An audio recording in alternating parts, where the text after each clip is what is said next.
TAKUKURU tunatoa wito kwa wale wenye maduara, wamiliki wa migodi hiyo midogo, wazingatie kanuni zilizopo za kuhakikisha usalama wa wachimbaji na wengine wote wanaotumia migodi hiyo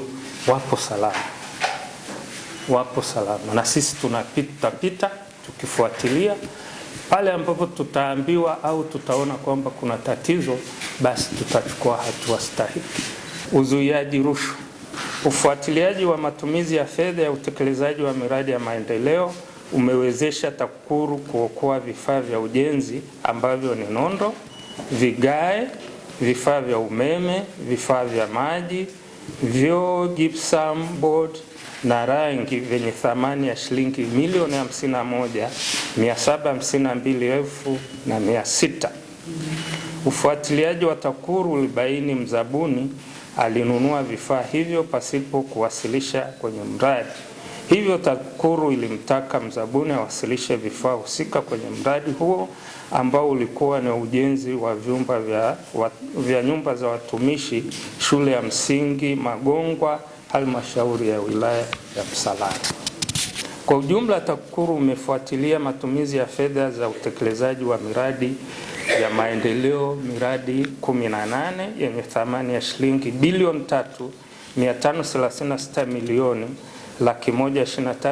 3,536,123,370. Uchambuzi wa mifumo. Katika kipindi husika, chambuzi 4 za mifumo zilifanyika ambazo ni uendeshaji wa vyombo vya huduma ya maji ngazi ya jamii na mfumo wa ukusanyaji wa ushuru wa mazao katika halmashauri ya manispaa ya Shinyanga. Katika uchambuzi huo, TAKUKURU imefanikiwa kudhibiti ukwepaji wa ushuru wa mazao kwa kuimarisha doria kwa maeneo ya ukusanyaji ushuru wa mazao halmashauri ya manispaa ya Shinyanga. Awali, katika uchambuzi wa mfumo wa ukusanyaji wa ushuru ilibainika kuwepo kwa ukwepaji wa ushuru wa mazao katika mageti kutumia njia zisizo rasmi. Uchunguzi na mashtaka. Kwa kipindi husika tuliweza kupokea jumla ya malalamiko 39 ambayo yaliyohusu rushwa ni 22 na yasiyohusu rushwa ni 17.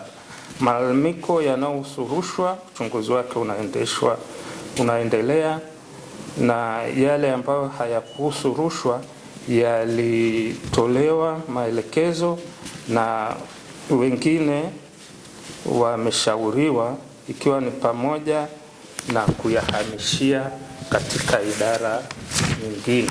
Aidha, kesi zilizoendelea mahakamani kwa kipindi husika ni 2. Kesi mpya zilizofunguliwa ilikuwa ni 2, kati ya hizo moja ilitolewa hukumu na jamhuri ilipata ushindi. Mikakati ya kuzuia rushwa kwa kipindi cha Januari hadi Machi 2026.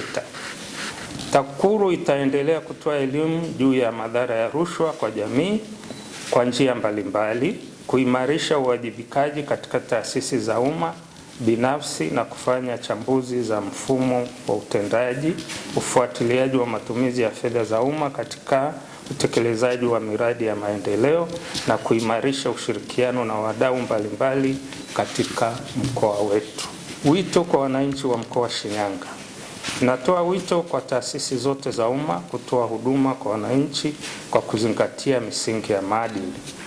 Aidha, kwa wananchi wote wa mkoa wa Shinyanga, natoa rai kwenu kushirikiana kikamilifu na TAKUKURU katika juhudi za kuzuia na kupambana na rushwa katika utekelezaji wa miradi ya maendeleo na utoaji wa huduma za kijamii kwa ujenzi wa jamii yetu.